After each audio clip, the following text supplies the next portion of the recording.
Yo, salute to everybody already here in the building, man. Y'all know what time it is, man.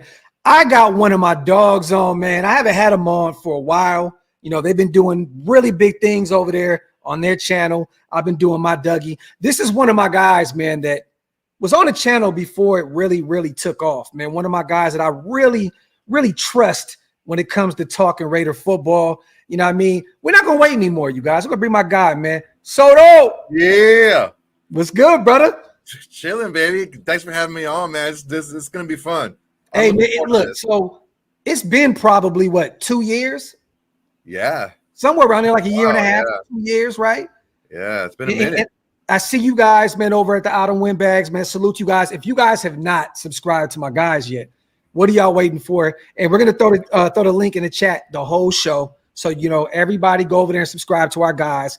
Yeah, man, it's been a minute, man. You know, you guys have been growing over there. You know, we've been doing our thing over here. I just want to say, brother, before we get into anything, I'm proud of you guys.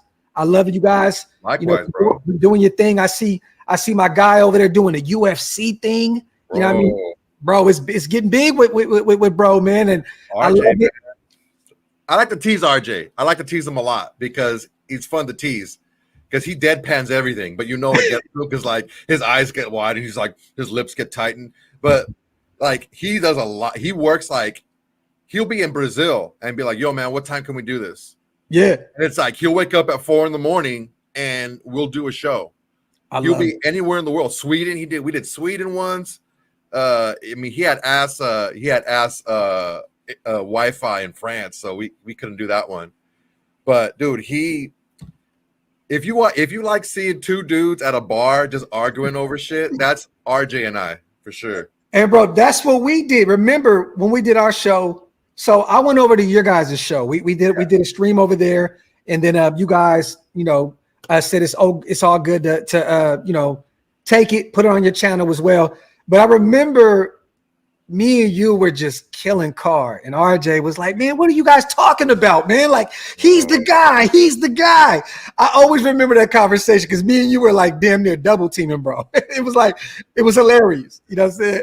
The thing was, man, like I wanted him to be the guy that people were saying he was because he was already on our team. Like, why would I not? Yeah. But it's like, after a while, it's like your girl cheats on you so many times. It's like, yo, dude, like you got to see it for what it is. Yeah. You know what I'm saying? Like, I mean, we're having kind of a similar situation with Aidan O'Connell right now. I love Aidan O'Connell. Yeah. I loved him. The first time I saw a picture of him, like last February, I'm like, oh, dude, this guy looks like Farva. Like him and I were like one of I think they were the first that I heard about Farva. Yeah. Okay. And I'm like, okay, man, I like him a lot, but like a lot of our fans are like, yo, man, he's a lot better than you're giving him credit for, and this and that, blah, blah, blah. And I'm like, I mean, I try to be objective because it doesn't do us any good for me to pump up somebody more than they are. Yeah. Well, it was funny. Me and Wasted had this conversation today on the phone about Aidan O'Connell because, he's not the biggest Aiden guy. He's like, I like him, but I'm not a major. And I said, you know why people go to bat for this guy is because he was the guy that came in that took over for the guy. You know what I mean? So a lot of people that didn't like Derek Carr, we're hoping and praying that Aiden is the guy. So a lot of us are like proving it wrong. We're like, God, man, we moved on from Derek Carr and brought this guy. But there's a lot, we can't put that much pressure on Aiden O'Connell because he wasn't supposed to be the guy anyway. No, you know what I mean? Like, so here's my stance, and I'll make it quick because No, hey, bro. Hey, the floor is yours, King. Do your thing. Let's have some fun. So there's a couple things I feel a quarterback needs to do to be successful. Number one, he's got to be able to protect himself, right? Yes. He has to know the system. He has to know protection. He has to know where the blitz is coming from. He has to make sure he doesn't get killed out there, okay? Yep. If he can't protect himself, he has no business being out there. Yep. He has to know his progressions, okay? He has to know what system he's running and where to go with the ball. All of it. But that's like 95% of the quarterbacks in the NFL. Okay. What separates the average from the good, great to elite is how you do when the defense is right. When the defense is right, how do you still make a play? And then on top of that is how often can you make that play? Like if you're Josh Allen or Patrick Mahomes, even if you're right, they'll still burn you. Yeah. Oh, facts. Facts. So what in my mind, okay, what makes those plays happen? They have to be mobile enough to extend the play, and they have to have the arm enough, not a crazy arm, but an arm enough to make those off-platform throws into tight windows. Yeah. Now, I'm not saying that Aidan O'Connell has a weak arm. I'm saying he doesn't have a strong NFL quarterback arm. I wouldn't necessarily say he has a strong quarterback NFL arm. I think he has a decent arm. I think he's very accurate. I think he can get it down there where he needs to. Yeah. But things have to be pretty clean around him for him to get the ball out there with some zip on it. So that's my only thing. And I don't know that somebody age of 24, 25, 26, how old he is right now, can make a big jump in his athleticism and his arm strength to be able to jump into that level. Yeah. You know, the thing that scares me is he came from a pro style, offense with Purdue, right? So he didn't traditionally have to use the athleticism, use his legs. Last year, Josh McDaniels, we know that he wants a statue in the pocket. He doesn't want a guy to use his legs. That's not what he wants to do. The Tom Brady years, those were golden for Josh McDaniels in his system, right? Getsy, man, to me, this is kind of up in the air right now, Juan, because we don't know what this system is without Justin Fields, because he didn't want Justin Fields to run the system anyway. You know what I'm saying? But he had to kind of tailor his offense around him, and they had some success, but they had a lot of negative shit that happened out there with that Chicago offense. You know what I mean? So we don't know what this Getsy offense is, and really we don't know who Aidan O'Connell is at this point yet either within this system. So it's going to be interesting, but I think we can both agree, right, that we need another quarterback at the end of the day. Yeah, we need another one. And I mean, don't get me wrong. I love Aidan O'Connell. I love him as a person. Yeah. From 8-1 at Purdue. Purdue is it's not a great Big Ten school, but it's not an ass school. You know what I'm saying? Like, not at all. And the first tape I put in, and watched was the Motor City Bowl against Tennessee. Okay. And I'm like, Jesus, if his senior and junior years were flipped, he would be like a second round pick. Yes. Easily. Right? Easily. Maybe even a first, to be honest. Yeah. Dude, he had 550 yards and like 5 touchdowns against Tennessee. Like that one game was insane. Yeah. Right? Yep. Okay. So there's that. And I'm looking at, all right, Josh McDaniels treated Aidan O'Connell like shit. Right? The one thing that I think of, okay, he started him against the Chargers, but he didn't do anything against Khalil Mack. Yeah. Right? He called the same play that he called earlier in the game when he threw the interception. It's the same damn play he called like a quarter before. Like, you're not setting your guy up for success. But Aiden knew he didn't want him in there anyway, Juan. Like Aiden knew like Jimmy was. Everybody did. Yeah. After the Bears game, when the reporter asked him, well, Aidan O'Connell went in there and his only drive and scored a touchdown. Why you wait so long to put him in the game? And you remember what Josh McDaniels said? It ain't the preseason. Yeah. Like what? He cooked him in that. I was like, wow, bro. So look, I get it. I get that the first 8 games of his career, he was an afterthought. He wasn't paid any attention to, and it was just basically him and Coach Bo just kind of like, doing their thing. Yeah. And I understand that. What my thinking is, even with the jump from year 1 to year 2, there's those 2 things that I mentioned that I don't know how much better they can get. Yeah. And that's what worries me. Now, I'm not saying that he can't make it happen in the pocket. Like, I'm not saying that the Drew Breeses out there of the world don't, hey, Matt Stafford is still doing big things over there when he can stay healthy, right? Yeah, we're gonna talk about him too. The Rams are like a sneaky pick to get a quarterback early. Yep, because what's gonna happen with that neck, right? Yep, but, exactly. It's possible, but the thing is your lane, your window it gets a little tighter when you can't make those big plays when the defense is right. Yeah. So, I mean, I'm not saying that he's not it or he can't make it happen. It just the odds are against him, but the odds have been against him before at Purdue. He went in from a walk-on to starter. He was like the 7th, 8th guy on the depth chart. Yeah, and he made it happen. So I'm not counting him out for sure. But the mustache like that, no way. Salute to Niles. I appreciate you, sis, as always. Salute to all the new members in the building. Because of Niles, if you guys want to become a member like sis, hit the link. It's pinned up top. one of the best ways to support what we do over here at OLV. Salute to Demokes. He always puts this in the comment section. AOC MVP incoming. Salute to my guy Demokes, and salute to Christian, man. I needed this show. Thank you, man. Salute to you, brother. Thank you for being here to rock with us, man, as always. And once again, you guys, do me a favor, a hug. I see the Mob Father in the building. If you can, put the Autumn Windbags link from YouTube in the comment section, man. Let's get that grooving. Let's run those numbers up for my guy Juan, man, and my guy RJ, man. So I want to ask you, man, realistically, okay, we're at 13 right now, right? We're kind of in purgatory right now at 13 in terms of needing a quarterback. If we didn't need a quarterback, we'd be fine because this is a talented. It's top heavy, man. It's rap. Yes, bro.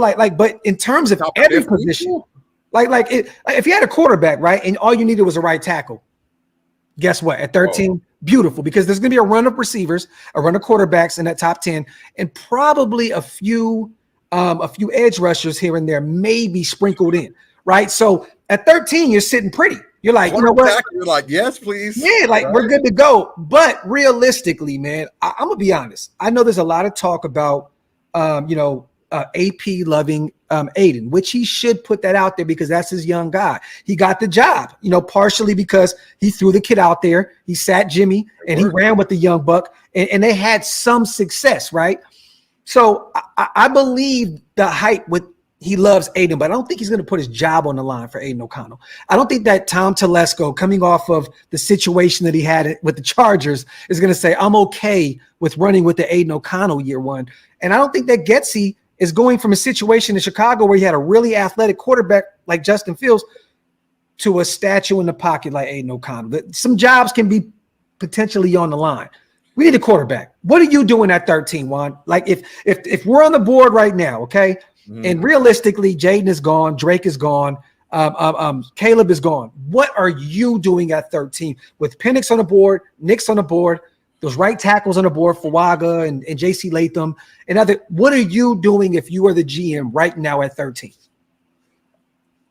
I would get the best either tackle or corner available at 13. If I had to stick at 13, that's what I would do.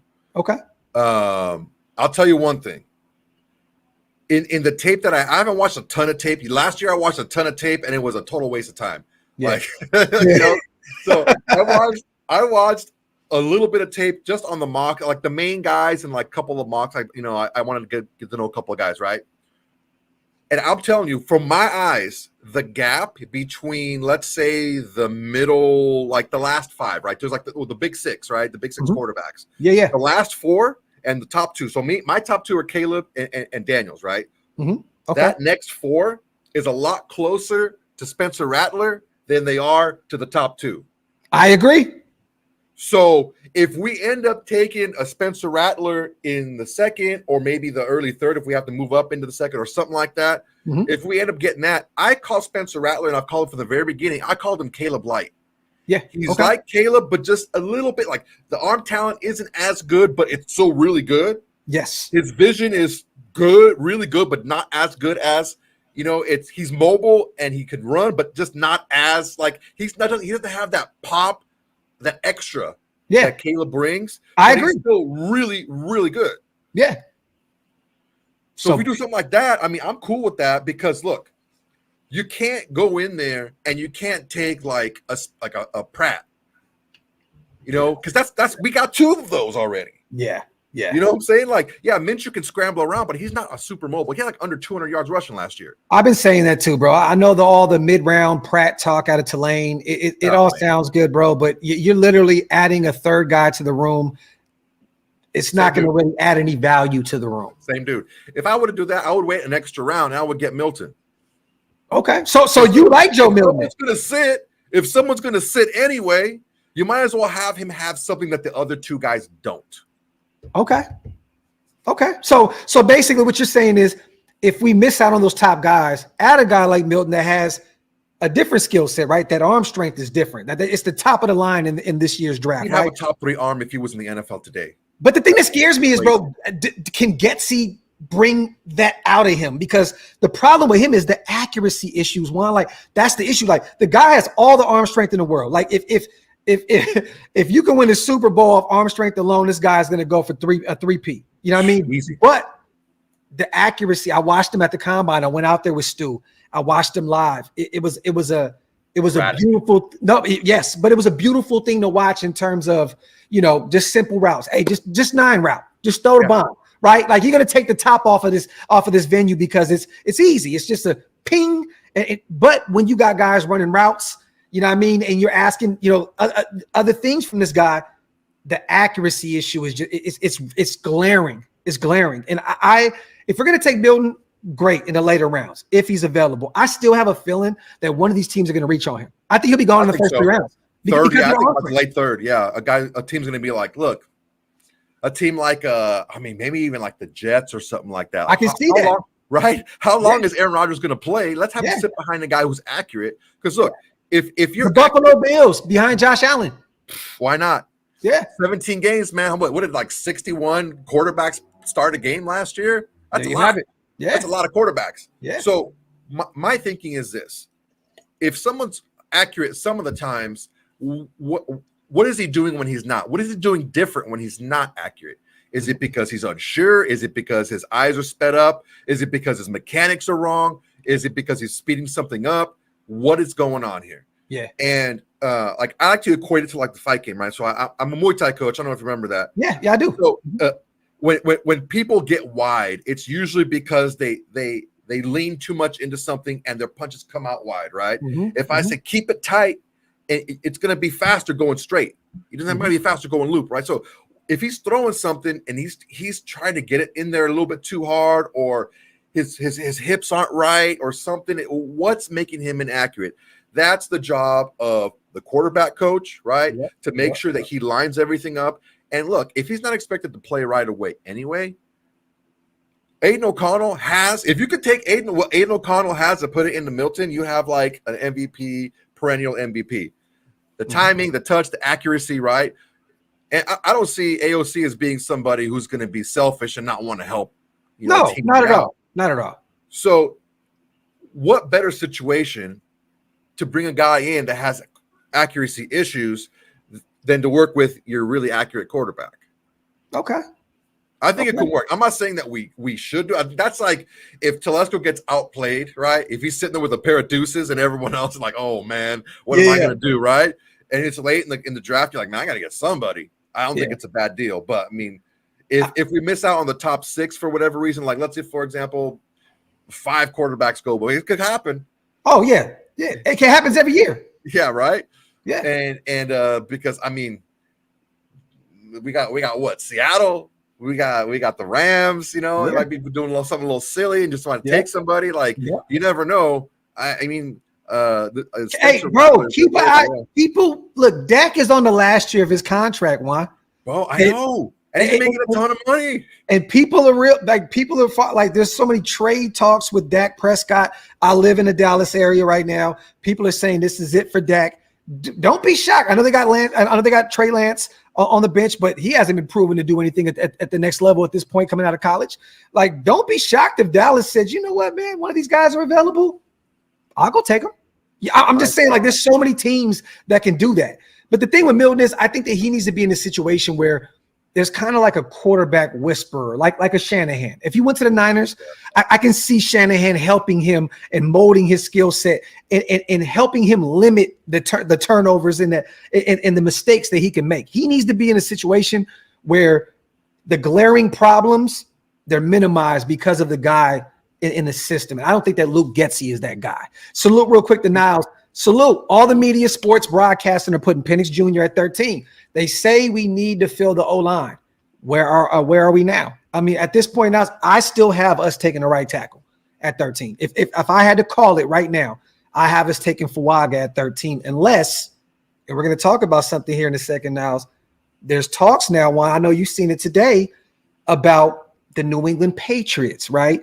Being open for business. They're saying we're open. Whatever you guys want to do, we're willing to move up, move down, so on and so forth. Their GM came out today and let it be crystal clear. They're open for business.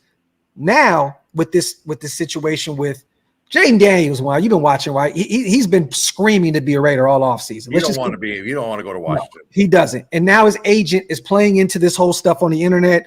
about them having all the quarterbacks coming in together as a unit, showing them the headquarters, blah, blah, blah. Pretty much did a meeting with all those guys together. Okay. So he's, his agent is like, look, my guy should be treated like a king. I mean, that's kind of how I'm looking at it. Like, why is he not here by himself, getting to know, so on and so forth. So he's been playing into it. And I think that there's a reason for it, because I think they both understand the value of him going to the guy that helped bring him in from high school out of San Bernardino and go get him and bring him into Arizona State. I mean, he was one of the guys that we already know the relationship with Antonio Pierce, right? So, but at this point, man, with New England open and the problems right now with the Commanders, because what I'm hearing is that Drake May is not off the table yet. So like they are really thinking about, is it him or him? And then the dark horse is JJ McCarthy. But there's a lot of talk I of can them. see either one of those happening. Me too. But there's a lot of talk of Drake May going second. With New England saying this, do you think there's a realistic shot that Antonio Pierce gets his guy? Yes. And that was actually one of my scenarios. A couple of weeks ago on the show, I did 3 mock drafts. I did a trade up scenario, a stay put scenario, and a trade back scenario. In my trade up scenario, the most realistic is kind of like what the Bills did to get Josh Allen. Okay. They were like 27, then they went to like 13, then they went to 7. So they had to trade up and then trade up again. Yep. If we call, let's say we call like a Tennessee. First off, we got to call New England. Yeah, look, how much do you like Brissett? Like, do you like him? Or it's like, are you cool with them or whatever? If they're like, look, if you can bring me something cool, okay, what if I can get you a top 10 pick and some sprinkle on the top? What do you think? Okay. Cool. Well, bring it to me. All right. Check this out. I'm going to call Tennessee at 7. Hey, I'm going to move up 6 spots. I'm going to offer you boom, boom, boom to move to 7 if Jayden Daniels is not selected number 2. If Jayden Daniels is available, we're going to make this happen. As soon as you do that, then I'm going to flip that 7 and other stuff to get up to number 3. Okay. Because from 13 to 3, that's going to take a whole lot. It's going to be less going from 13 to 7 and then from 7 to 3. Realistically, what does it cost you in your mind from 13 to 3? Wow. Because think of this. New England can still get a quarterback at 13. Like they can get a bunch of extra draft capital, a bunch of future firsts from us, and then they can still get a Michael Penix potentially at 13 or a Bo Nix. Yeah. And maybe all this hype about JJ McCarthy, man, maybe it's all smoke while we don't know. He may be available. Well, you know what? I don't see him passing Minnesota, but I'm just saying, like, 13 is still a very valuable spot. You know what I'm saying? It's just we're a player away. That defense is phenomenal. Like, and they're going to continue to build. Christian Wilkins just took that defense to a whole other level. Right? Dude. You know what I'm saying? About him. I was watching him. He ran 100 Renfro 30 yards away. He ran man. You know what I mean? And Davante is still at the prime of his career. Jacoby is a solidified, great number 2 guy on the outside. And then we got Trey Tucker in limited fashion last year, had a phenomenal year, had that rapport with Aidan O'Connell. I think he's only going to get better. And I don't want to use him as a gimmicky guy this year. I want him to be in the slot and moving around. Like, let's get him more active. I'm actually happy we moved on from Hunter. Like, we can use another receiver, but me personally, I would probably go get, I know a lot of people like to get another slot guy. I would probably want to go get another outside guy because Davante can go into the slot. That's where his bread and butter was in Green Bay. Jacoby was a slot guy in New England.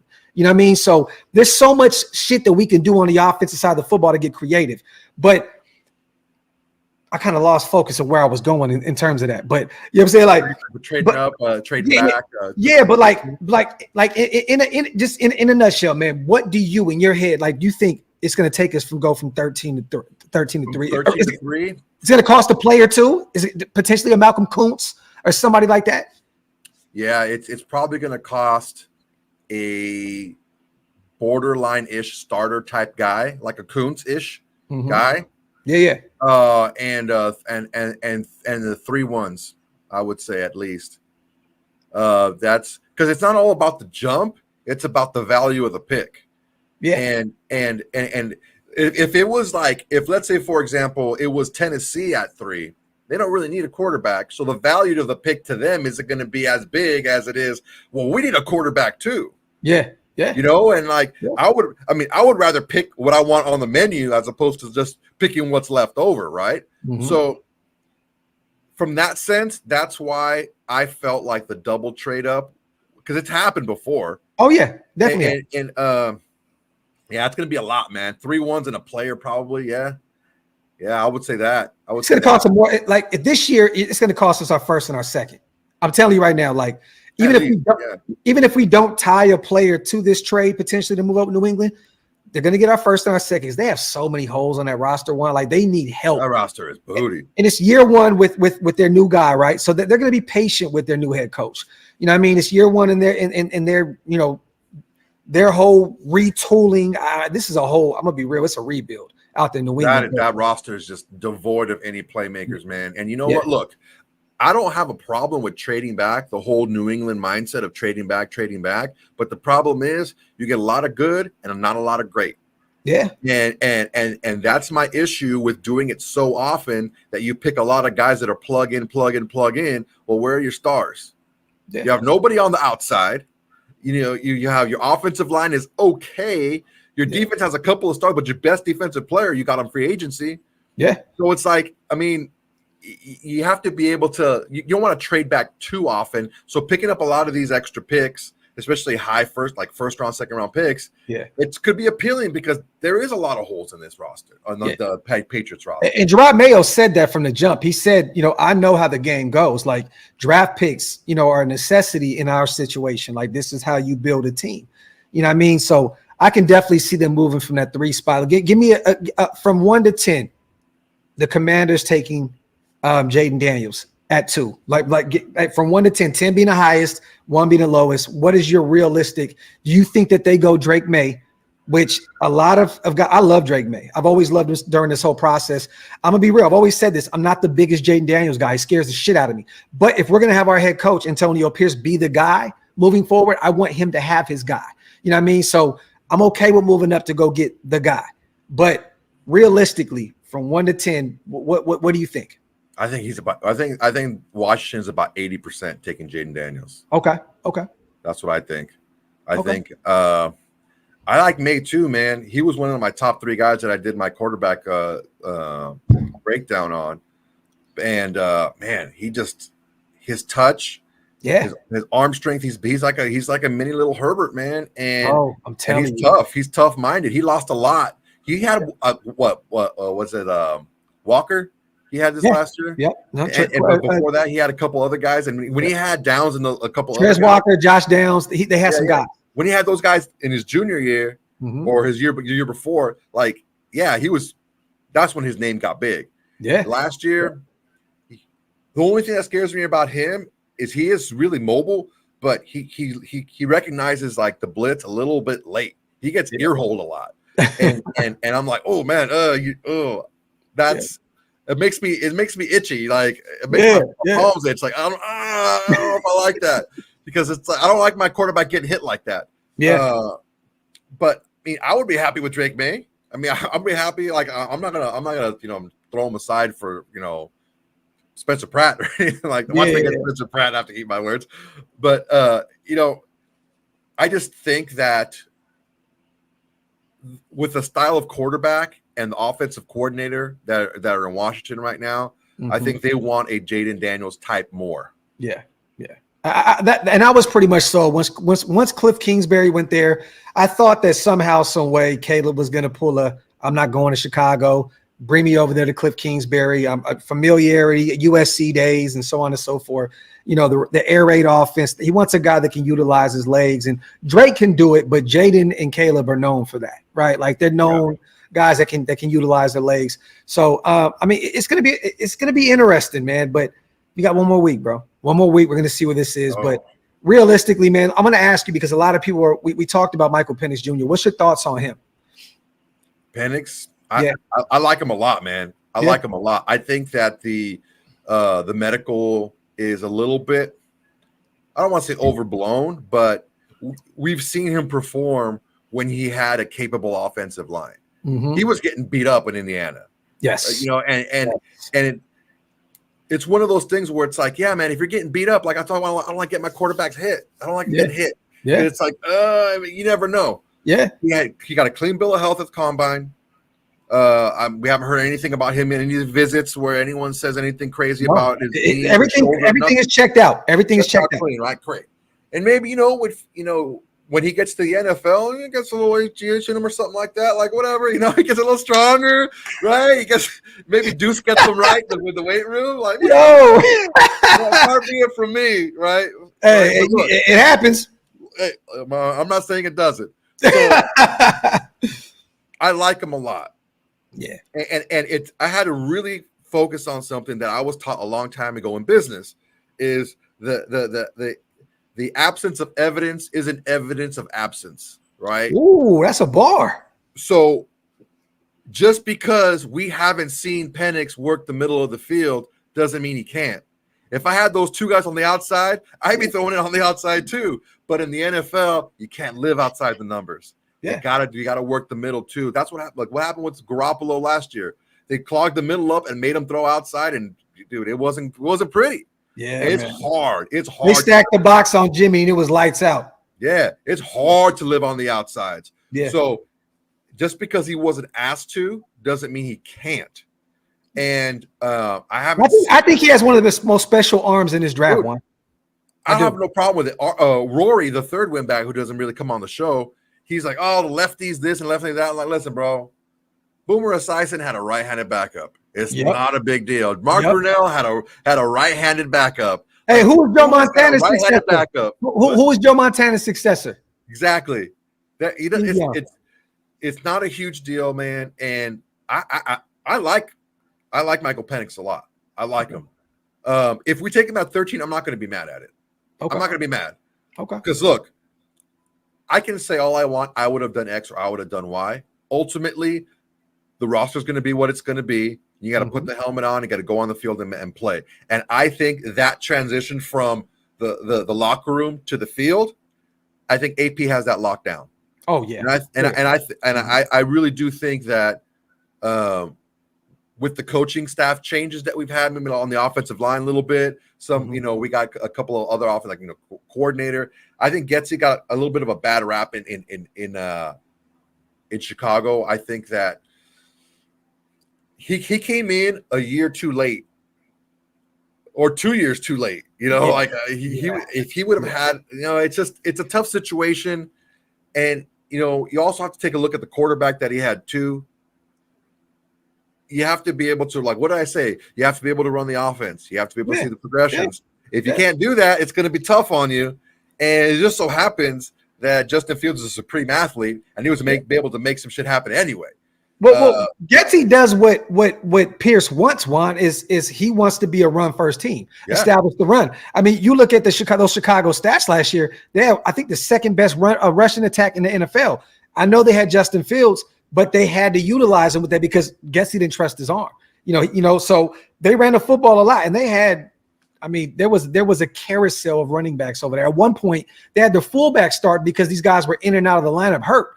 You know what I mean? So we're going to run the football a lot. It's going to be, running back by committee. It's not going to be any more workhorse, Josh Jacobs, run down defenses' throats. I like where we're going in terms of the offense. But I wanted to ask you this, and salute to Brandon, man. I appreciate you on the 5 OLV Raiders Network memberships. The thing that scared me a little bit was we went from one extreme to the next, right? We brought in Cliff Kingsbury. We thought he was going to be the guy. Then he left, went to the Commanders. I guess there was 1 year left that he wanted. He wanted the 3-year deal. We offered him 2 apparently, and blah, and he left, right? We went from one extreme to the next. Cliff Kingsbury, that air raid offense, to Getsy, a run first. Are you afraid about this whole Getsy situation? Are you kind of are you nervous? Are you excited? What do you expect from this? Because once again, we talked about it a second ago. We don't know realistically what his offense looks like because Justin Fields wasn't his guy. And then AP brings in Cliff Kingsbury, and it's just what are we doing, bro? What are we doing? That was the one thing in the offseason that scared the absolute shit out of me was this guy to this guy. What are we doing? We have no idea what we're doing on the offense side of the football. What's your take on that? Well, one thing I will say is when Kingsbury was with the Cardinals, they were right around 2,000 yards rushing a season. Mm-hmm. A lot of it was in the goal line situations, though. Yeah, and also Kyler Murray. So Kyler Murray, yeah. So and that's why I felt I think if we had Kingsbury, it would definitely be get the best mobile-ish quarterback available at 13, right? Mm-hmm. Now, because if it's Getsy, it's a little bit different. But I still think that we would be able to run the ball. Because I mean, Connor went there and he did well his season there. Yeah. So I just Pro Bowl, all pro year. Yeah, He had 17 touchdowns, I believe, that year. Yeah, he did his thing over there. So Mm-hmm. I don't think that AP, given the opportunity that he was given, because I don't know that anyone else was going to give him a head coaching job in the NFL. It was Raiders or nothing, right? Mm-hmm. Mm-hmm. So I don't know that AP would want to hitch his trailer on an offensive coordinator that wasn't going to play the way he wanted to play. Okay. So and I think that maybe that could have been a little bit of an issue too. There was that whole thing about Hugh Jackson being involved a little bit here and there, and there's a lot of talk about that. So it's like, hey man, I want to hire you because I think you're smart, but we're still going to do. I mean, bottom line, I'm still the head coach, right? Yes. So I don't know that Kingsbury really was looking for that. Okay. I think in this situation, right? In this situation, it's a little easier. And I didn't mean to cut you off, brother, but Dan Quinn, you're the head coach. You're going to handle the defense. You're a defensive-minded guy. Here's the keys, Cliff Kingsbury. You're going to have a top 3 pick with the quarterback, and I think Cliff Kingsbury looked at it like, okay, I get to mold my guy at 2, and I get the keys, and I don't have to worry about anybody else worrying about how I run my offense. You know what I mean? So no, I agree. So I hear exactly what you're saying. Salute to George on the $5 donation. Trade up, Jayden or JJ. Stay put, Fuaga or Latham. Trade back, Arnold. I don't know if Arnold's going to be available. You know what I'm saying? At that point, one guy that may be available is my guy, Quinyon Mitchell, corner out of Toledo. I think he'll be available in that 20 to 23 range. Possibly, though, Jacksonville can take him, before then. But if you trade back, you're hoping that one of those quarterbacks are there, probably a Michael Penix. Or you may even – the thing that scares me is if you trade back, they may reach because they got an extra second-round pick. So they may say, who's a guy that they loved throughout this whole process of Braden Fisk, the defensive tackle out of Florida State, which I have him as a second-round grade. But if you get 2 second-round picks, you may say, well, I like this guy a lot. Or a Byron Murphy, a defensive tackle out of Texas. I can see him going if we decide on trading back and no team takes him. But who would be a guy right there if we did trade back into the 20 range, Juan, that maybe you would look at, 20 range, I would probably go with one of the corners. Okay. Just because whoever's there with the best one available. A Kool-Aid McKinstry, potentially. Yeah. I mean, if he's there, I like Quinyon Mitchell, man. His speed. Oof. Oh, Nate Wiggins, his speed. He'll be there. He's a little thinner. Yeah. But again, get on his shit. Like, these guys have to just, you just get thicker in the NFL. Yeah. But I mean, Deion Sanders said it the last year he was on NFL Network, and he was asked how many teams are looking for a corner, and he said everybody's looking for a corner. Everybody. Every team needs corners. It's a passing league now. You never have enough corners. So yeah, I think we can get a capable offensive lineman in the second round if we trade back, but we can't get that same value on the outside on defense. Yeah, and I would love to have a guy to pair up with Jack Jones and have Hobbs in the slot. I would love to have those 2 guys who just talk shit back and forth to each other about watch this. And I don't know if you heard Terrion Arnold's interview on Sirius XM. Yes. That dude sounds like he's coming from the Al Davis playbook. Yep. He sounds confident, not cocky. Yep. He tells you why he's good. Yep. Oh, I did the homework on this receiver. I know that I need to watch his break at the 5-yard mark and the 12-yard mark. If not, he's going deep. So I know what to look for. I need this. So he was talking, he was breaking it down, and I have no issues at all because look, we don't have a lot of needs on this team, but the needs that we do have are pretty big. Glaring. Yeah. So I think secondarily, I would like to have another running back. I'd like to have another receiver. Maybe someone else in the secondary, right? I love secondary. I love me just a shit talking, ball hawking secondary. That is just mean, what did AP say about who would you not want to date your daughter? Anyone in the secondary? Yeah. Nobody. None of the guys in the secondary group. Yeah. I want dating my daughter, and that's how I want it. That's how I want it. Because those dudes are out in islands sometimes with like guys that are a lot bigger, sometimes a lot faster than them, and all the rules are going against them. Yeah. I'm going to ask you about the secondary right now because, a lot of people are worried. Me personally, I would go the middle rounds to get a corner. I trust Jack Jones. I think that he's going to be that guy. So I don't know if you listened to the show a few weeks back. Salute to my brother, L Fingers. He was in the studio with Jack Jones. He came over. People don't know that Jack Jones raps. He doesn't want people to know. He's actually really good at it. It's crazy. It's an upgrade from Darren Waller. I'll tell you that why. But I promise, bro. You know what? I'm gonna send you this song because I have it. Nobody else heard it, but I'll send it to you after the show. Okay. But so they're in the studio, right? And AP's FaceTiming him. He's like, yo, what's up? What are you doing? And Jack's like, Coach, I'm in the studio. That's where I thought you was. I'm just checking in, making sure. And he hung up the phone and he told Fingers, he said, my coach, man, that's my guy. He always checks in on me, making sure like he's locked in with his guys because he put his ass on the line to go get a Jack Jones. You know what I mean? Like he'll go to bat for his guys. I want to ask you, in year 2 with Jack Jones on a rookie deal, like what do you truly expect from him? Because I, for one, think that he could be a guy that can be your corner one. You know what I mean? He was in a situation in New England where a lot of players hate playing there, Juan. It's not even just the way the organization is ran. It's the fan base, the racial stuff that goes on in Boston. It's been known. I'm about to say that. It's been known forever, right? And he's finally in a place where he feels like he belongs there. You know what I'm saying? And I think he could be that guy. Me personally, I wouldn't get a corner unless one of them great, like top guys fall to the second round, which could happen. But I would get one in the middle rounds because I believe in Jack Jones, and I want to see what Jacorian can do in year 2.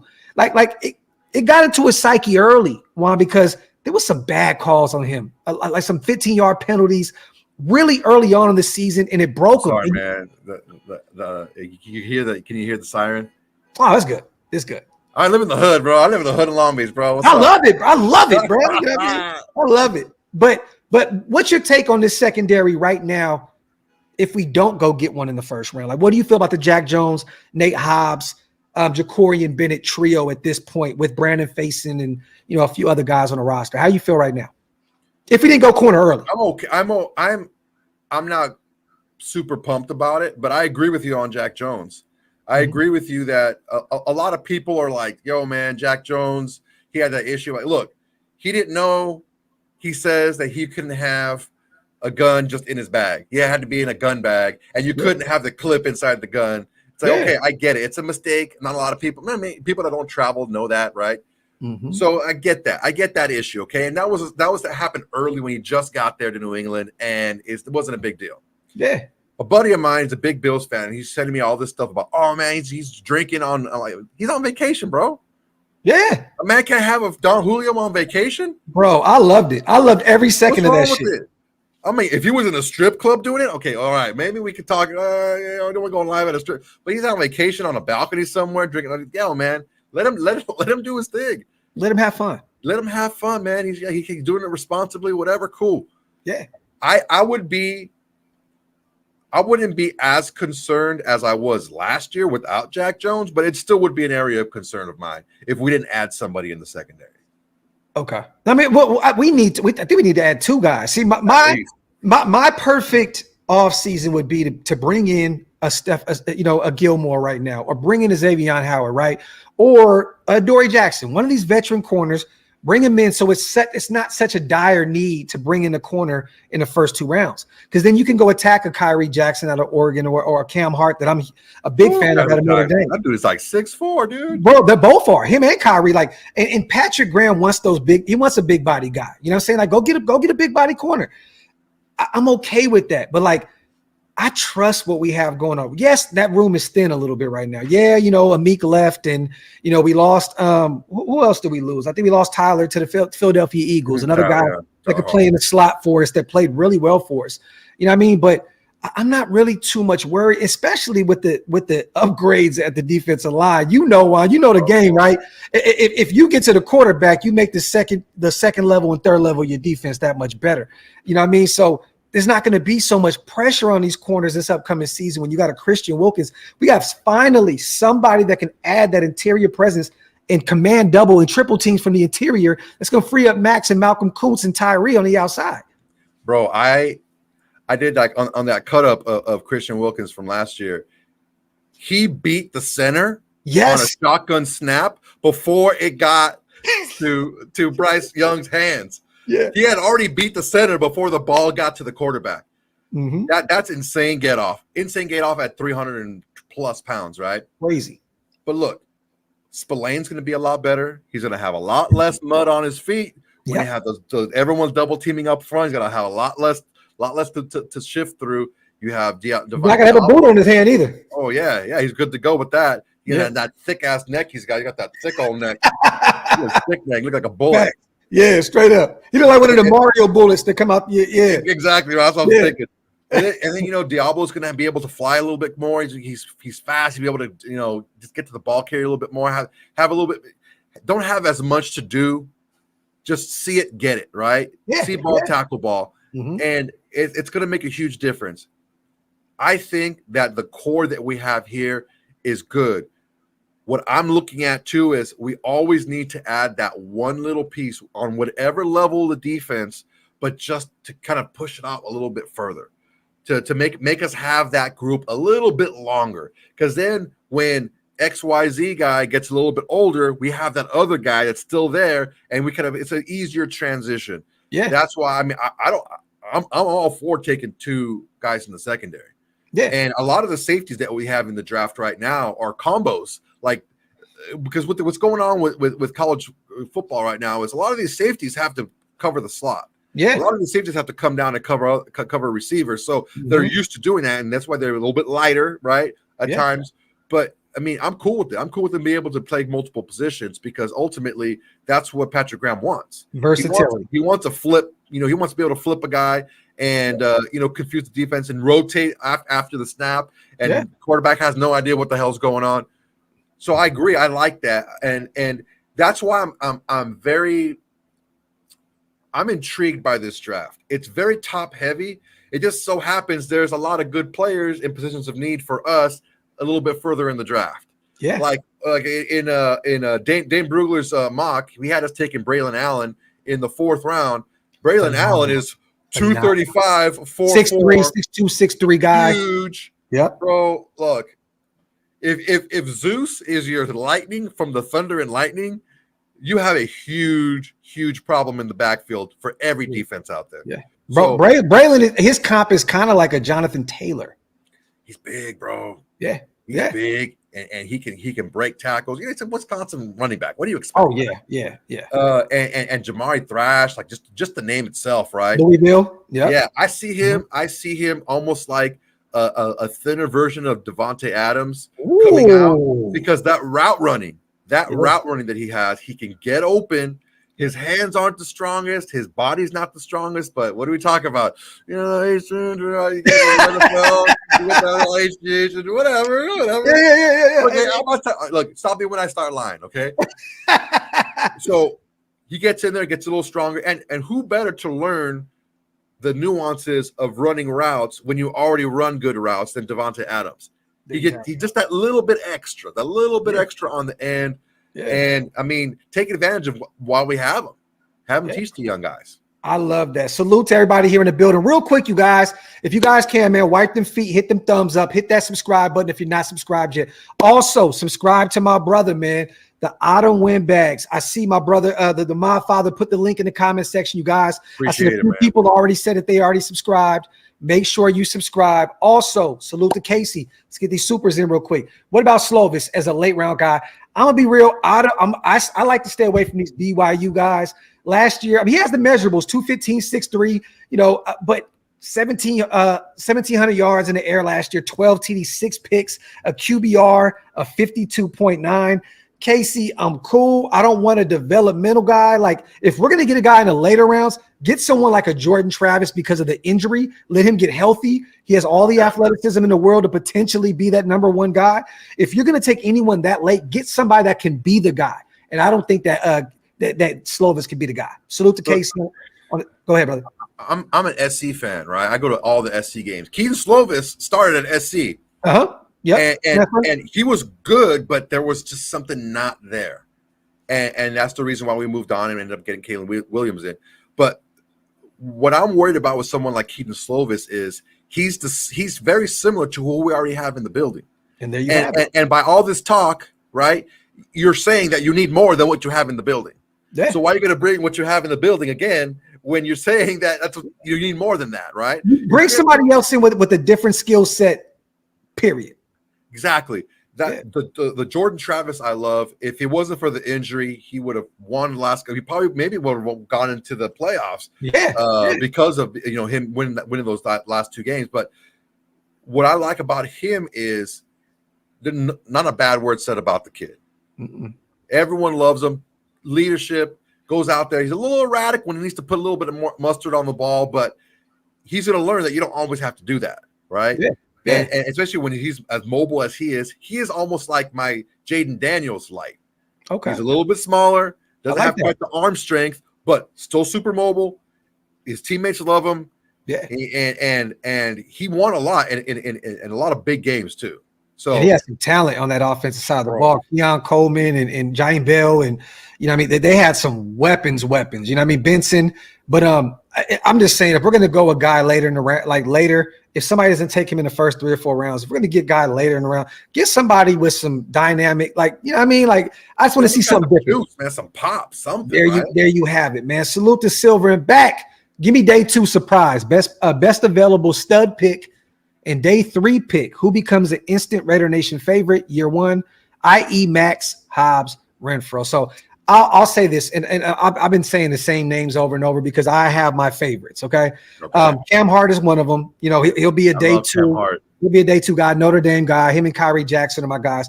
Ray Davis, the running back out of Kentucky, is my favorite running back in this draft. I think he can be phenomenal, and I think he'll be available there in that 4th, 5th round. There's going to be a run on running backs, but I think one team is going to be smart enough to say, I like Ray Davis. Let me go get him.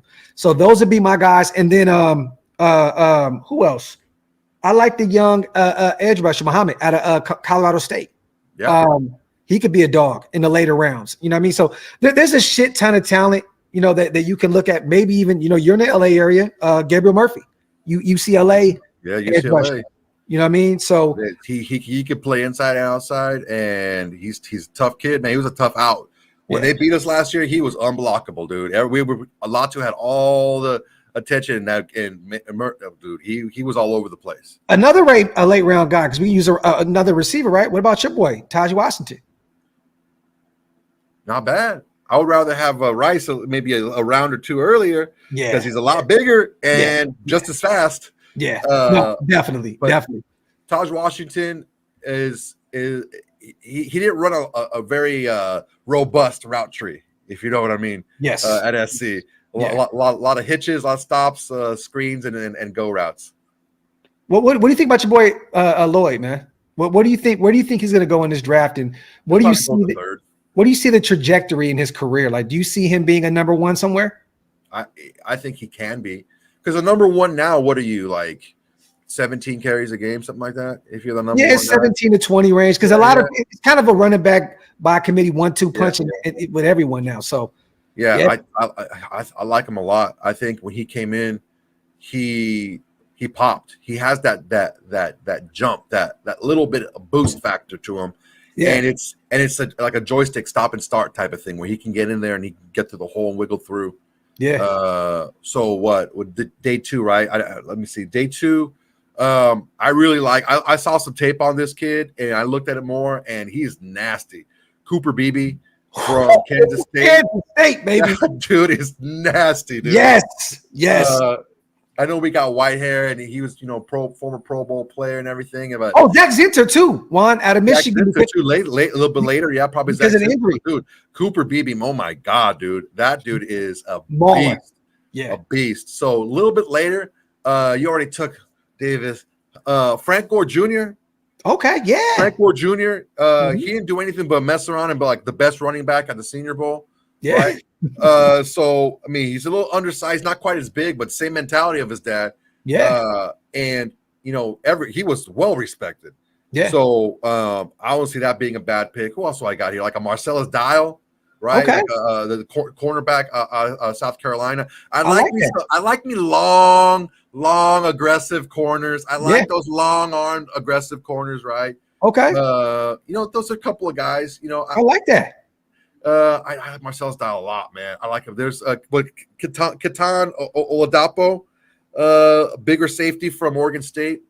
I saw him play a lot, and he may be one of those hybrid linebacker type guys. He's like 6'3", 220-ish. If he gains maybe 5-10 pounds, which, you know, NFL, he could do it, right? He has that deal like Omar Speights, the LSU linebacker that I like a lot in those later rounds too. So I see where you're going. Right. I like athletic, long-armed, ball skill having guys on my second and third levels. I like that.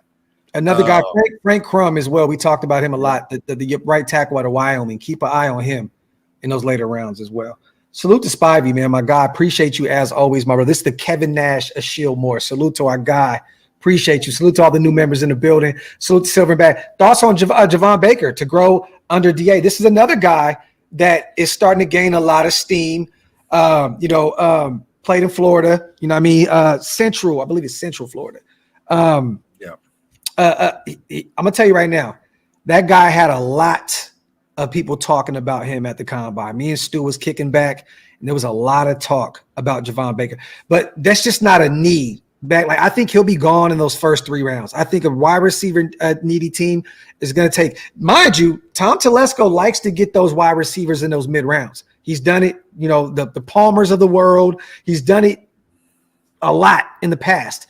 But I don't see us looking at wide receivers in need. And I think by the time we do go look, Baker will be off the board. I think he's going to be kind of in that Brendan Rice. Yeah. Like that kind of back-to-back wide receiver run. I think he'll be in that second wave of wide receiver run. So I don't think we're going to get a chance with him at this point. But I love Baker. I think that he could be a sneaky receiver in this year's draft, man. Salute to Assassin, BB and Zinter. Bro, that would be phenomenal, dog. That would be phenomenal because BB is that guy. Oh my God, bro. I saw him, and this dude is pulling and making blocks on secondary like 15, 20, 30 yards down the field. Yeah. He doesn't stop, and he's able to pluck these guys off. It's not like these guys are like just like juking them out. Like, nah. Yeah. I got 2 in my sights, and you're going straight out of bounds. Like, bro, if it wasn't for Graham Barton out of Duke, and he plays multiple positions on the O-line, I would probably say Cooper Beebe is the best guard in this year's, and then Christian Haynes out of Connecticut too. Connecticut, yeah, he's good. Yeah, but Cooper Beebe, bro, he fits. Like I've been saying this since day one. Why? Like if we go Fuaga in the first round, right tackle, and we get Beebe in the second, I wouldn't be mad. I know it's not the sexiest, but it's like, dog, your offensive line is set up for the future. Hey man, if you a girl, you go to a bar, you're gonna get hit on. No matter what you look like, somebody's gonna like you. So sexy is in the eye of the beer holder, man. I will take that for sure. Because look, I want mean, nasty, and a little bit fucked up in the head. Yeah, that's what I want on both sides of the line. Yeah, that's what I want. And Fuaga and BB on that. Oh my God, bro, nasty. Salute to fuck you, one of the greatest names in YouTube history. I want Iguodala. Or Iguodala. Are we talking about Andre? What are we doing here? Salute to fuck you, the greatest name in YouTube history. Wipe their feet, y'all. Hit them thumbs up. Once again, you guys, make sure you guys subscribe to my brother over at the Aiden Windbags. They put on great content. Make sure you support one of our own. I told people, I said this week, we're doing the Avengers thing. We're getting all the greatest Raider content creators together, and we're gonna talk to the nation, man. So, we had to bring on my guy, man, Juan. Soto Medical here and talk that shit, man. Let's get some questions in, you guys, before we get out of here. We're an hour in. You got a few more minutes, brother? Yeah, but I got what you need, man. I emptied my whole night for you. Let's go. Jason says this. Salute to East Coast Gridiron in the building too, my dog. He said Clovis is terrible. Slovis. Slovis is terrible. Salute to my guy, man. Let me see. Would you guys use Tyree in a package to move up to get a quarterback? Yes. I mean, if we had to, yes. Yes. Yes. But the thing is this. He's on a rookie deal. Malcolm Kuntz is going to get paid a shit ton of money. You'd rather have the guy develop in year 2 and move on from Malcolm Kuntz, which it would hurt me because I'm a huge Malcolm Kuntz. I've been a fan of him since Buffalo. I was screaming for us to draft him. I would not want to see him move on. But if it was asked for, I would definitely do it because then you free up some, fuck it, pay Malcolm Kuntz. But Christian Wilkins, Maxx Crosby getting paid that kind of money on that D-line, and then you got to pay Malcolm Kuntz because he can have, bro, he had 8 sacks last year in limited fashion. If he puts up 10 to 15 sacks this year, somebody's going to pay him a shit ton of money in free agency. Yeah, 8 sacks and 9 starts. Bro, it's only, and he's been a guy that can get to the quarterback. It's never been a problem. The problem with him was setting the edge. You know what I mean? Like, and he's even gotten better against the run. So, I would love to keep Malcolm Kuntz. And if Tyree was a guy that a team was screaming for, we want him. Oh yeah, move on. I'm cool. But look, if someone says I want 3 first-round picks for pick number 3, right? Okay, well, last year's is 1, Tyree, right? There's 1. You can have him if you want him. And yeah, I'm fine with it because first-round pick is first-round pick. You still have to, you have to make sure that you backfill that position anyway. Yeah. As far as Razor Ramon, interestingly enough, one of my cats, I got 2 cats. My chick has the dog, but like I got 2 cats, and one of them is named Razor Ramon. Ayo, I love it. Ayo, oye, me chico. Rest in paradise. I got him the week after Razor Ramon died, Scott Hall, and I thought, I'm gonna name you Razor Ramon, player. One of my favorite wrestlers of all time, man. Salute to East Coast. He says, Slovis is buns. He's going to be a Marvel Comics villain in his future. And my guy East Coast breaks down film all day, every day. He's not great, dude. Look, he had that really solid freshman year when he was forced into service. His sophomore year didn't start off great. I don't think he even finished the season as a starter that year at SC, and then he was gone. Yeah. Well, hey, like I said, man, if we're going to go later, in which, I mean, can you really afford to go later though? Like, why if you got Aiden and Gardner Minshew on your roster as the guys and Anthony Brown, like you got to go earlier than that, bro. Like if you end up with a Slovis, we failed miserably in this draft. Yes, I agree 100%. Let's say, for example, okay, let's break it down. Okay, who do we have? The top 3 guys take quarterbacks, right? Someone like a Minnesota trades up to number 4 or whatever. Mm-hmm. So which I see happening. Right? Mm-hmm. And then the Broncos fuck around and take a Go quarterback. to 8, 7, 8, somewhere around that range. Right? Get JJ or something. Yeah. Okay, so there's 1 quarterback left, and we're like, you know what? I just don't feel like we need to take him right now. We like these guys a lot better. We think that the guy is big, right? Okay, let's go ahead and take whoever, X player, right? Mm-hmm. We take Rattler at 44. Okay, look, does he have some things he needs to work on? Yeah. Yes. Even he's played a lot of snaps and he still makes the same mistakes, which does scare me. But when you have the same system and you learn under the same guy, and you're getting that type of level of coaching now, I like him, even if we have to reach up maybe a round too early, because we don't want to leave with a bum. Yeah. And I have to say, every quarterback coming into the draft has things to work on. Yes. You watch Caleb Williams, you're a USC guy. Dynamic. I think that he's a clear-cut number 1 guy. There's some deficiencies in his game that he needs to get right. You know what I mean? Like Jayden Daniels, I hate the way that he just runs into contact. With that frame, you're going to get destroyed in the NFL. You know what I'm saying? Like we talked about Drake May sometimes being erratic and decision-making here and there. And then, J.J. McCarthy's a huge question mark to me because Harbaugh protected him. Run game, defense, and didn't really make him go out there and win a lot of football games. Hand the football off, defense is going to play his job, do his job. All you got to do is out there is a game manager. JJ's a huge question mark. He could be phenomenal, but I just don't know. Bo Nix is another guy that played his position very well within that system that they asked him. Short dink and dunk. Yeah, he did it out quick. At a high level one. So I don't understand the hate because people don't realize, we don't know what he's going to be in the next system. Like I'll tell you right now, I've said this a million times. If Sean Payton gets his hands on Bo Nix, I'm gonna be very afraid, because I think that he will be the guy to say, we know your strengths. And mind you, I think Sean Payton is very overrated. I don't think he's the guy but I think that he can help mold Bo Nix into being one of those guys. And all these guys have problems, though. They all have problems. No, they do. 100%. You know, Michael Penix, you know, outside of the injuries, there's some sometimes I question his release. I don't know if you see it, but like sometimes on deep throws, it really scares the shit out of me, bro. Like he goes all the way back. Like, but he's down there on the ground when he throws the football. He looked like a 1920s pitcher when they freaking lean. Yes. What's going on, bro?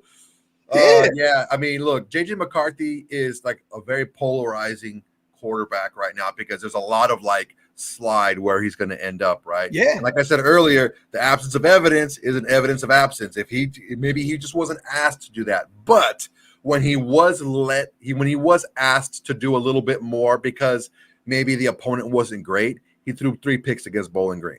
Yeah. And so it's like, yo, man, maybe there's a reason why he wasn't allowed to do what he wanted to do. Is that he's only 21 years old? Maybe it's a maturity thing.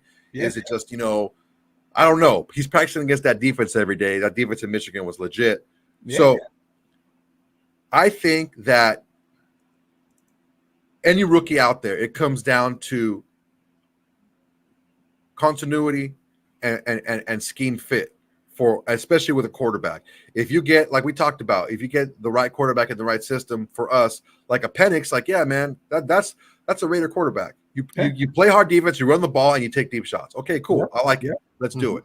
Well, if you get, like you said, JJ, or even a Bo Nix with the Broncos, which, I mean, Peyton had his best success with Breeze, who was what? A timing short pass guy, but he took shots where he needed to, right? Yeah.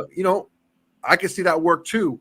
The thing we need to do is we need to not lay back after we get the quarterback that we want and be, all right, cool, man, he's going to win the games for us. No, we need to make sure that we get those Cooper Beebes and those Max Meltons or those guys later on and bring them in. But the one thing that I'm really positive on, I'm really pumped about, is the feel of the locker room, the feel of the coaching staff, how everybody seems to be super locked in. And there's no question of how you should act when you walk into that locker room. Yep. There's no divide. There's no like this side and that side. That doesn't. No, everyone's on the same page, pulling the same side of the rope. And when you have that happening, good things happen. Yeah. I love it, man. Salute to everybody here in the building. Almost 900 people still rocking with us after an hour in. Whether you're watching on Twitter, you're watching on YouTube, man, you guys make sure you hit them thumbs up, wipe them feet, hit that subscribe button. Once again, subscribe to the Autumn Windbags on YouTube. Salute to Silverback. Check out Dwight McLaughlin, cornerback, Arkansas, long corner in the very late rounds. Salute to my guy. You just gave me some homework to do, my brother. And speaking of late rounds, are you comfortable real quick, man? Because the chat is asking for it. I'm going to give you a mock draft on the way out. You cool with that? Okay. This is your mock. I'm not going to help. I won't take any rounds. It's just all you. I know you, bro. Like, I know you. You know football. Like, okay, we'll see. Let's see what we got. No, because one thing, this is the thing. I love bringing on people that love this game the way I love this game. And there's a reason why I love this. This is my Raider brother anyway. You know what I mean? But the takes that he puts on Twitter, the takes that they put on their podcast, they put on great content.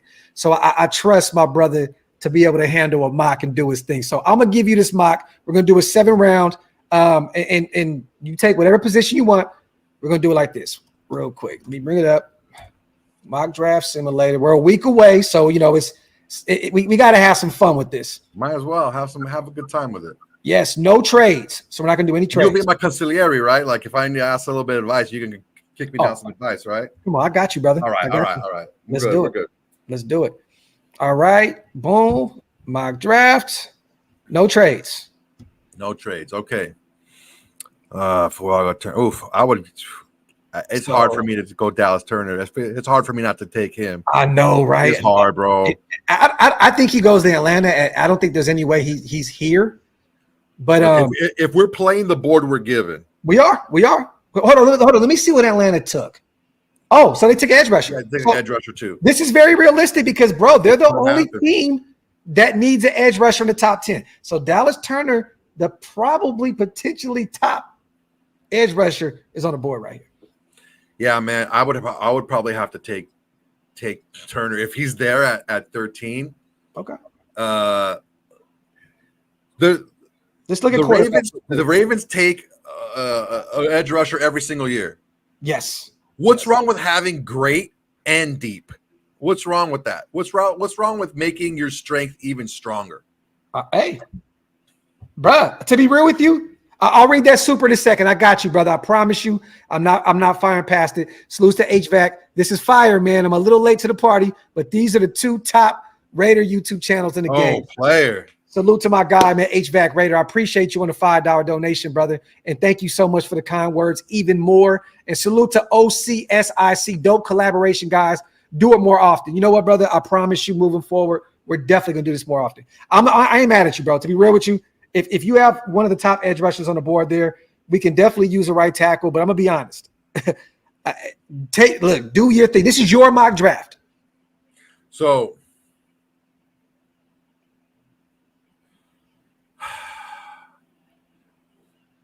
because at this point, all right. Okay, hold on. Let me ask you this. I got to play devil's advocate. Okay.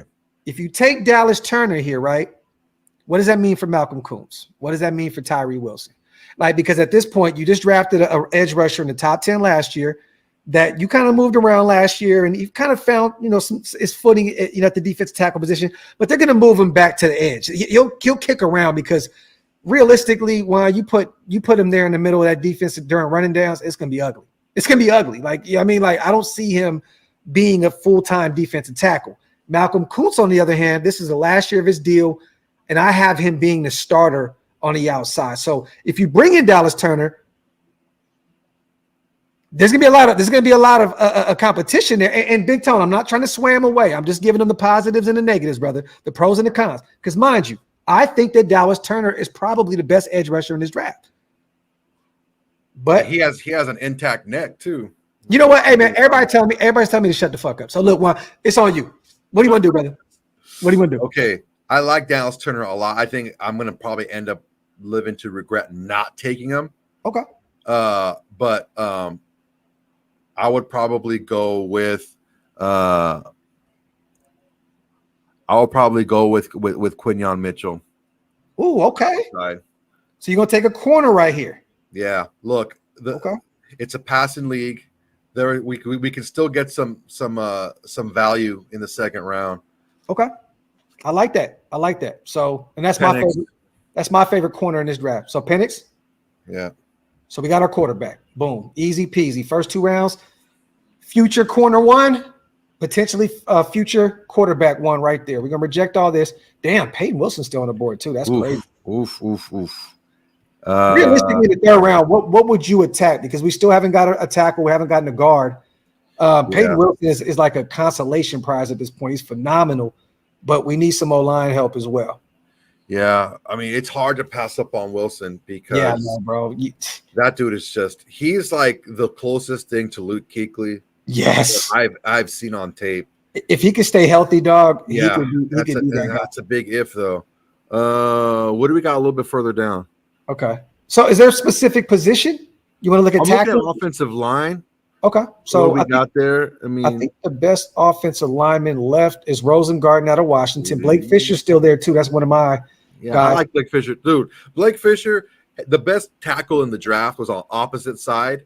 The pass rushers are not going against Joe Alt. They're going against Blake Fisher, and Blake Fisher held his own. Yes, Blake Fisher held his own. I'm going to go ahead and wait on Blake Fisher though. Let me go ahead and see all here real quick. Okay. We'll go down a little bit. Yeah, let's see what we got. Trotter's still there too, even though I think Peyton Wilson's the better. Yeah, it's going to be Peyton Wilson, man. I can't pass up that talent, dude. I can't pass up that talent. I love it. I think that's a phenomenal pick. I did it the first round. Not a super position of need. Braylon Allen's still there too, but you may have to look at your tackle here, though. Yeah, what we got tackle wise? Rash is there too. Let me see. We just missed out on our guy. Damn. It's all right. There's a couple guys a little bit later that we can go for. Yeah, look at guards real quick. Lane Robinson's the last one. Zach Center's still there. He'll probably be available in the next round. So next round, okay. All right. Yeah, Braylon Allen. Now remember, they got Tavondre Sweat there, which he'll probably drop because of the DUI. Yeah. He'll be a true nose at the next level. You know what I'm saying? But at this point, that a huge need after you spent all that money on Wilkins. And you got John Jenkins coming back. Butler's still coming back. And you got McCall, bro. People tend to forget we got the young 24-year-old that we got from Carolina. Yeah. The former Kentucky guy, man. That we could see what he is. You know what I mean? So scroll down a little bit and see what we got down there. Okay. Let's see. Oh shit, Terrell Hopper's there too still. Mm-hmm. Another linebacker, but we remember we just took a linebacker. Tyree Jackson. Your boy Thrash is there, and we're in the 4th round. I know, bro. You know what? I'm gonna go ahead and go with Braylon Allen. I love it. So we're gonna be a run heavy team, bro. Braylon Allen, Zeus, and Madison could be the best, like 3 guys, like 3-headed monster in the league. Like real talk. All right, so we got our running back, we got our linebacker, we got our corner, we got offensive line wise going on right now. Yeah, we have no linemen right here. So Matt Gonzalez, Gonzalez, yeah. I like Gonzalez and Zinter. You know what? I'm gonna go ahead and do Zinter. I like that. I love it. That's one of my. And then we got back to. I think we got back to. No, we don't have back to back yet. It's the next round. Let me see. Okay. Best players on the board, right here. There's still a tackle there too. I like Sionavaki, the safety out of Utah. We haven't gotten a tackle yet. I think Frank Crum is still there. Drake Nugent, the center out of Michigan, is still available. Let me see. Didn't get an edge rusher yet. Sundiata Anderson is still there out of Grambling State. He's a sneaky late round guy. Nathan Thomas, tackle out of Louisiana. That's another sneaky name in this year's draft. Is there a specific position you want to look at in terms of this 6th round pick? I want to look at playmaking ability here. Okay, so you're looking at all what we got going on here. Okay, we can look at all and see what we got going on here. Okay, we got another guard, Dylan McMahon out of NC State. I'm going to go ahead and go with Vaki. I really like Utah, the Utah secondary, man. I love it. Phenomenal pick. Okay, we're right back on the board here. I want to do something real quick. I just want to see not too many tackles left at this point. Oh, Caden Wallace is there though, but I think that they may move him to guard. I don't know. Let's go back to all. What do we have right now? So what do we really need? We have a guard. We didn't get a tackle at this point. We didn't get an edge rusher. We didn't get a receiver. So those are really the 3 positions that have not been, and then tight end, which is not necessarily a need. We brought in Harrison Bryant to be our number 2 guy. We still have Cole Fotheringham, a few other guys. What do you want to do right here? I'm looking at someone that has some high-end trait. Okay.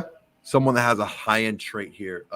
There's 2 guys back to back right there. I'm not going to be the guy to tell you, but Nehemiah Pritchett, the corner out of Auburn. Yeah, I was looking at that. He could be one of those guys. And then Caden Wallace out of Penn State can be a guy that could potentially start for you down the line. What is Brandon Coleman still out there? TCU? He's off the board. Fuck. Yeah. Damn. Yeah. He was out, I think he was gone in like the 4th round. Was he? Gabriel Murphy's there too. Is he? Yeah. Edge rusher. Okay.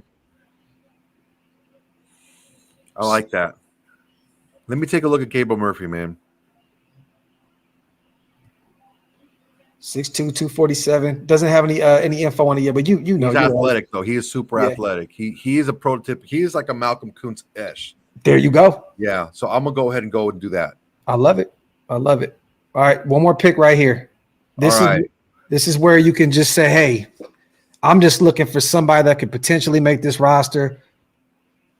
Like at this point, you're going potential in the 7th round. Let's go with the receiver. I want a guy with I mean, let's see. Now, I've took this guy a million times in my late round guys. I like Isaiah Williams. Anthony Gold at Oregon State, prolific special teams guy, can return kicks. He can also give you some reps from the slot. And then Xavier Weaver, he had a really good year with Colorado this last season. I think he had about 700-800 yards receiving. There's a few options there. Let me see. Small school guys, Jalen Gill. I think because of the familiarity, I probably go with Gould. Okay, I like that. I mean, because look, honestly, at this point, these guys are going to be special teams guys, and if they crack the starting lineup, that's a bonus. Yeah. But what we're doing is we're filling young talent in positions of need. We lost Hunter Renfrow, we lost Cole. So we got to backfill some of that stuff. And I love it because now you don't necessarily have to have Trey Tucker do anything in terms of special teams. You got a guy that can be a starter in the slot, where you don't have to have him go out there and field kicks. Anthony Gold, that would be his bread and butter right there.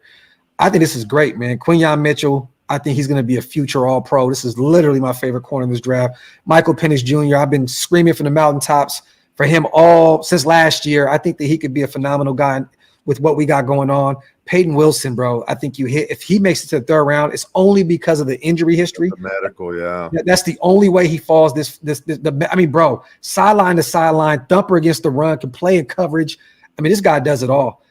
Braden Allen, one of my favorite running backs in this year's draft, bro. Like we talked about him early on. Big body guy, can run over. He can truck anybody. Zach Zinter, a guy that may have to redshirt year one because of the injuries, but he can be a potential Pro Bowl, All-Pro guy for you down the line if he's not ready this year. I love the pickup. Sion Vaki, man, that's another guy. We said it a million times on this show. Both of our starting safeties on the last year of the deal. So I love this move because Marcus Epps can move on, and we don't pay Merrick because let's just say we end up paying Malcolm and Nate Hobbs and then Divine Diablo, and Merrick are cap casualties. Let's just say that we can't pay all of them. You potentially draft his replacement right here with Vaki, which I still want to see what Chris Smith can do. I want to see what Palomal can do this year with more reps. But I love that pick in the later rounds. Gabriel Murphy. Dude, whenever he goes in the game, he makes plays. He doesn't play a ton, but whenever he's in there, because I remember him at SC, and I'm like, man, every time he's in the game, he freaking makes plays. Yeah.